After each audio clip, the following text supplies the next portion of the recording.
ఆప్కి అదాలత్లో team India opening batsman Shikhar Dhawan గారి మీద ఆరోపణ. ఈయన కొత్త కొత్త హాబీస్ ని నేర్చుకుంటున్నారు. మీ వీడియో ఒకటి చాలా వైరల్ అవుతూ వచ్చింది. రణ్బీర్ సింగ్ గారు మీకు డాన్స్ స్టెప్స్ నేర్పిస్తున్నారు ఈ కలీబలి అనే సాంగ్ కి. కలీబలి, అవును సార్. నేనది ప్రజలకి చూపించాలనుకుంటున్నాను. అందులో మీరు ఎలా డాన్స్ చేశారో చూడండి. Can we have the video please?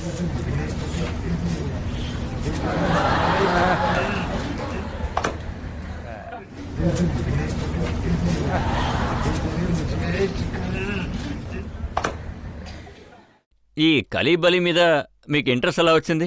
Actually నేను ముంబైలో షూట్లో ఉన్నాను. అప్పుడు ఆయన కూడా షూట్లోనే ఉన్నారు. అప్పుడు కలవడం జరిగింది. ఎలా చెప్పాలి, ఆయనకు నేను ఇలా చేయడం బాగా నచ్చింది. నేను కూడా ఆయనతో చాలా విషయాలు నేర్చుకోవాలన్నాను. అందుకనే ఆయన నాకు ఈ స్టెప్ నేర్పించారు. సో నాకు ఈ డ్యాన్స్ బాగా నచ్చుతుంది. పంజాబీ డ్యాన్స్ బాగా చేస్తాను, పంజాబీ పాటకు. సో నేను రూమ్లో ఉన్నప్పుడు మ్యూజిక్ పెట్టి డాన్స్ చేస్తాను. విరాట్ కోహ్లీ గారి ఐప్యాడ్ లో పంజాబీ సాంగ్స్ చాలా ఎక్కించారు. లేదు, నేను చేయలేదు. యాక్చువల్గా ఆయనకు పంజాబీ సాంగ్స్ బాగా ఇష్టం.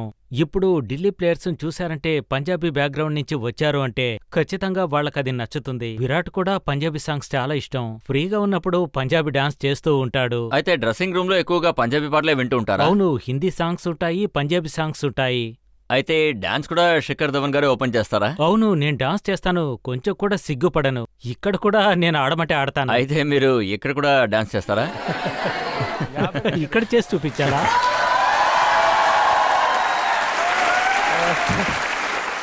జడ్జి గారు నాకు చేతికి సంకెళ్ళు వేస్తారు. సరే, మీరు ఏ పాటకి డాన్స్ చేస్తారో చెప్పండి. All right. చూస్తుంటే అందరూ నిర్ణయంతో వచ్చినట్టున్నారు.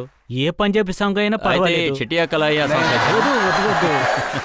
నేను చూడ్డానికి ఏమంత అందంగా ఉండను కాబట్టి. కాదు, కలీబలి. కలీబలి ఇప్పుడు ఫేమస్ కదా, దాన్నే వేయండి.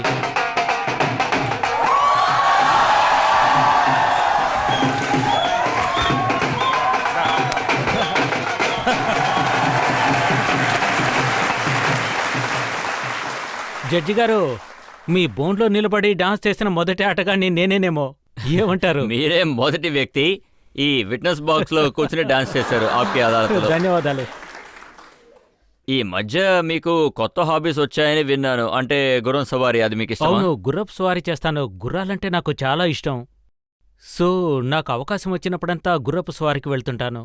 నాకు జంతువులతో ఉండడం అంటే చాలా ఇష్టం. నేను మీ వీడియోలు చూసాను. మీరు పిల్లల గురువు నేర్చుకుంటున్నారు? అవును, పిల్లల గురువు నేర్చుకుంటున్నాను. అదే క్లాసికల్ మ్యూజిక్. అదంటే నాకు చాలా ఇష్టం. చిన్నదైనా పెద్దదైనా పర్వాలేదు, నేర్చుకుంటాను. మీరు ఎలా వాయిస్తారో మాకు వాయించకుండా ఎలా తెలుస్తుంది చెప్పండి? అయితే ఊది చూపిస్తాను. Can we have the flute?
అదేంటంటే సార్, నేను ఎక్కడికి వెళ్ళినా సరే నాతో పాటెప్పుడూ ఫ్లూట్ ఉంటుంది.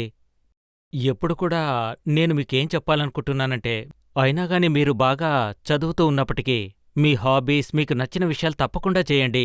ప్రతి ఒక్కరూ పని చేయాలి, పని ముఖ్యమే అనుకోండి. అయినప్పటికీ మనకు నచ్చిన పనులు చేయడం కూడా చాలా ముఖ్యమైన విషయమని కూడా చెప్పొచ్చు. అందులో ఎంతో సంతోషం ఉంటుంది, మనశ్శాంతి కూడా ఉంటుంది. Thank you. నేను మీ ఇంకో హాబీ గురించి కూడా విన్నాను. మీరు కవితలు రాస్తారట? అవునండి. నాకు కవితలు బాగా నచ్చుతాయి. కాకపోతే ఆ, నేను సొంతంగా రాయలేను. కాకపోతే ఎవరైనా రాసిన ఉంటే మాత్రం మనస్ఫూర్తిగా సంకోచం లేకుండా నేను అంగీకరిస్తాను. ఫ్లూట్ వాయించి వినిపించారు, అలాగే కవిత కూడా చెప్పాలి అలాగా? కదా. అది ఒక ఇప్పుడు మీకు 2 కవితల్ని చెప్తాను. ఇది డాక్టర్ రాధా దడ్డూరి గారి కవిత. ఇక్కడ చాలామంది యంగ్స్టర్స్ ఉన్నారు. ఆ కవితలోని అంతరార్థం ఏమిటంటే, जवानियों में जवानी को जो धूल करते हैं, जवानियों में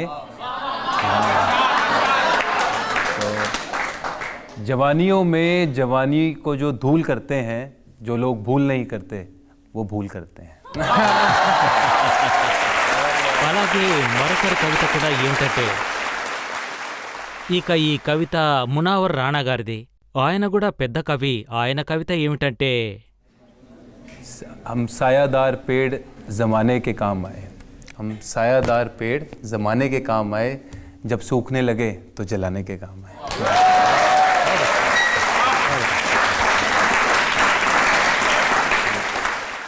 ఇంకొక హాబీ కూడా ఉంది, అవును సార్, మిగతా ప్లేయర్స్ జుట్టు కత్తిరించడం. అది నిజమే సార్. ఎందుకంటే 4-5 ఏళ్ల తర్వాత క్రికెట్ కెరీర్ అయిపోయిన తర్వాత ఏదో ఒక పని ఉండాలి కదా, అందుకనే అలా చేస్తుంటాను. నేనేంటంటే ఒకసారి రిషబ్కు జుత్తు కత్తిరించాను. నేనెప్పుడూ నా వెంట్రుకల్ని నేనే ట్రిమ్ చేసుకుంటాను. కత్తెర లేకపోతే ఇబ్బంది కాబట్టి నేనే ట్రిమ్ చేసుకుంటూ ఉంటాను. సో అతనికి ట్రిమ్మర్తో చేయాలి కాబట్టి నేనే చేశాను. ఆ తర్వాత విరాట్కు చేయాల్సింది నేనే చేశాను. చాలా మంది ప్లేయర్స్కు నేనే చేశాను. మీకు ఇలా కొత్త కొత్త హాబీస్ వస్తూ ఉంటాయి కదా, వీటన్నిటికీ మీకు అసలు అవును. టైం ఎక్కడ దొరుకుతుందో చెప్తారా? ఐడియాసా? అదేంటంటే నాకు చిన్నతనంలో ఎవరైనా ఫ్లూట్ వాయిస్తే బాగా నచ్చేది. నేను డబ్బు పెట్టుకొని ఎలాగైనా నేర్చుకోవాలి అనుకునేవాణ్ణి. పిల్లన గురువులు అమ్మేవాళ్ళొస్తారు కదా, వాళ్ళు అలాగే ఊదుకుంటూ వెళుతూనే ఉంటారు. 2015లో నేనొకసారి అలా కూర్చున్నప్పుడు అందరం కూర్చొని ఊరికే మాట్లాడుతుంటాం కదా, అలా టైం వేస్ట్ చేయడం కంటే ఫ్లూట్ నేర్చుకోవచ్చు కదా. నేను ఆన్లైన్లో నేర్చుకున్నాను. మా గురువుగారిని లైఫ్లో 2-3 సార్లే చూశాను, కానీ ఫ్లూట్ మాత్రం ఆన్లైన్లోనే నేర్చుకున్నాను. అదే విధంగా నాకు ఎప్పుడు గుర్రాన్ని చూసినా స్వారీ చేయాలనిపిస్తుంది. చిన్నతనంలో వైష్ణోదేవికి వెళ్ళాము. అక్కడ గుర్రపు స్వారీ అంటే నాకు చాలా ఇష్టం. కొద్దిగా గుర్రపు స్వారీ కూడా ఇష్టమైంది. ఆ తర్వాత కాలగమనంలో కవితలు కూడా ఇష్టమయ్యాయి. ఇలా జరిగింది సార్. మీ కొత్త అలవాటు నేను చూశాను. చెప్పండి సార్. మీరు పాకిస్తాన్ ప్లేయర్స్ ని గ్రౌండ్ లో అసలు ఏం చేయట్లేదు, కానీ ట్విట్టర్ లో మాత్రం ఒక ఆట ఆడుకుంటున్నారు. అవును సార్. అది షాహిద్ ఆఫ్రిది. అతని ట్వీట్ గురించే కదా మీరిప్పుడు మాట్లాడుతున్నది. అది ఖచ్చితంగా ఎవరైనా మన దేశం గురించి ఏదైనా మాట్లాడితే చూస్తూ ఊరుకోం కదా, రొమ్ము విరుచుకుని నిలబడతాం కదా. అది మన నైజం. అదేంటంటే మనకు తెలుసు, మన ప్రైమ్ మినిస్టర్కు తెలుసు మన దేశాన్ని ఎలా నడిపించాలని. ఈ ప్రభుత్వ పాలన, అందులో ఎలాంటి అనుమానము లేదు. సో బయట వాళ్ళొచ్చి మనకు సలహా ఇవ్వాల్సిన అవసరం లేదు. ముందు వాళ్ళింటి చూసుకోవాలి, తర్వాత ఎవరికైనా. పెద్దవాళ్ళంటారు కదా, అద్దాల మేడలో ఉండేవాళ్ళు ఎదుటి వాళ్ళ ఇంటి మీద రాయి వేయకూడదు కదా. సో అది నిజం. షాహిద్ ఆఫ్రీ గారికి మీరు ఏ కవిత చెప్పలేదా? లేదు, ఆ సమయంలో నాకు పెద్దగా కవితలేం గుర్తులేవు. ఇకపోతే నాకేదైనా అనిపిస్తే తప్పకుండా రాస్తాను సార్. మోదీ గారు కూడా మిమ్మల్ని మెచ్చుకున్నారు. ఆయన ట్వీట్లో ఏమన్నారంటే, దారుణమైన బాల్స్ ని మీరు ఎలాగైతే మైదానం నుంచి బయట కొడుతున్నారో, శత్రువులు కూడా మేము సరిగ్గా అలాంటి సమాధానమే చెప్తాం. ఖచ్చితంగా. అది నేను చాలా అదృష్టవంతునని చెప్పాలి. అది మన ప్రధానమంత్రి గారు నా ట్వీట్కు బదులివ్వడం కూడా జరిగింది. అది బాగా నచ్చింది. ఇకపోతే నాకది చాలా గర్వంగా అనిపించే విషయం.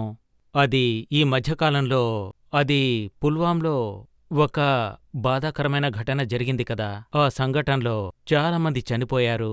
ఇక విషయానికొస్తే వాళ్ళ కుటుంబాలు తలుచుకొని మనమందరము చాలా సానుభూతి చూపించడం జరిగింది. అదేవిధంగా సరైన సమయంలో వాళ్లకు గుణపాఠం కూడా నేర్పించారు. అది నిజంగా చాలా గర్వించదగ్గ విషయము. అది ప్రౌడ్ మూమెంట్ అని చెప్పొచ్చు. And I salute them. They are doing that, no. అదేమిటంటే we're there, as simple at that. మీరు చాలా అద్భుతంగా చెప్పారు. భద్రత అనేది ఈ దేశంలో ఎంత ఉందో అని.